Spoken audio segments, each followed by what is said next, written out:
Assessing power for your holiday lighting project can be a real challenge. Hi, I'm Patrick Sherman with Polar Lights, and we have some great tips that will keep your holiday lighting project going all season long. Today we're going to work with the power needs of mini lights. They're really great for lighting up trees and shrubs. But first we got to figure out where we're going to plug them in. So let's go do that now. Come on! Sometimes you're really limited to only a couple of outlets, which can be a real problem, and you actually may have to call an electrician to install a dedicated circuit. One of the first things that you need to do is determine how many bulbs you're going to have on a particular project, on a particular tree or a group of shrubs. Keep this in mind. This is a very critical number, 3,200. Remember the rule of 32. That means 3,200 of these little bitty bulbs are all you can typically put on a 15 amp circuit. Now here's another thing that you need to be concerned with. Let's say you're pulling power out of a garage and you have a refrigerator in there.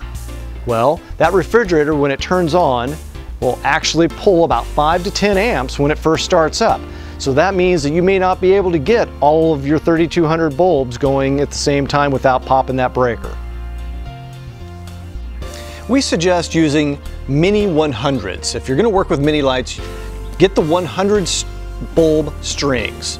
Now, one thing that you need to keep in mind if you're going to use these is that you can only connect 3 of these together before you have to go back to power. That's a very critical element to working with mini lights. Another issue that causes people a lot of problems over the holiday season is using an indoor product for an outdoor application. The indoor product typically is not grounded, and it certainly won't handle the amp load. Another big factor in keeping your lights going throughout the holiday season is dealing with rain or moisture in general. Always make sure that your cord end is positioned down so it's not collecting water.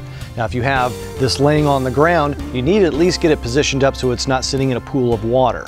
Also, your mini lights, if you have them on your shrubs or wherever, make sure that none of them are actually touching the ground, and at least 6 inches off the ground is a good rule of thumb.